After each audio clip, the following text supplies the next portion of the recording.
వాళ్లకంటే బుద్ధి లేదు, సిగ్గు లేదు. నీకేమైందే? ఇంటి ముందు రాగానే జరిగిన అవమానం అంతా మర్చిపోయావా? జరిగింది చాలు. ఆ మనుషుల నీడ కూడా నా మీద పట్టడానికి వీల్లేదు. ఇక్కడి నుంచి వెళ్ళమను. ఈ రోజు నాకు నలుగు పెట్టి పెళ్లి కూతుర్ని చేస్తున్నారు బాబాయ్. అయితే మేము రావాలా? మీ నాన్న చేసిన అవమానానికి ఈ జన్మలో ఆ ఇంటి గడప తొక్కం. నువ్వు వెళ్ళొచ్చు. అది కాదు చిన్నయ్య, సిరికి మీరు తప్ప ఇంకెవరున్నారు? కుటుంబం అన్నాక గొడవలు వస్తుంటాయి, పోతుంటాయి. ఆ మాత్రం దానికే. నార్మల్.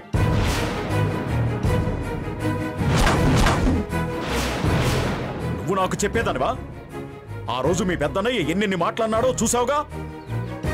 మళ్ళీ ఏ మొహం పెట్టుకుని మాట్లాడుతున్నావు? వెళ్ళి మీ పెద్దన్నయ్యకి చెప్పు, కూతుర్ని రాయభారం పంపిన ఆ బలరామయ్య గడప తొక్కనని.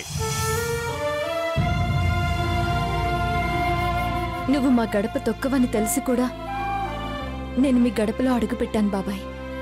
ఎందుకంటే నువ్వన్నట్టు మాకు సిగ్గు, బుద్ధి, పంతం, పట్టింపు ఏవీ లేవు. కారణం మా పిన్ని బాబాయ్లు నా దృష్టిలో దేవుళ్ళు.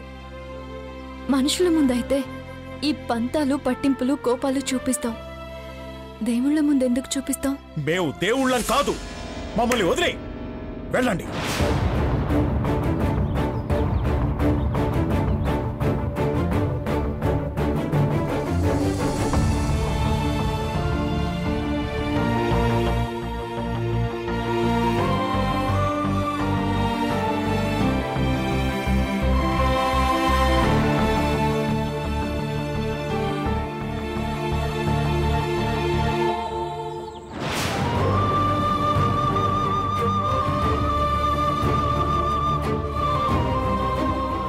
చూసింది చాలు, పద.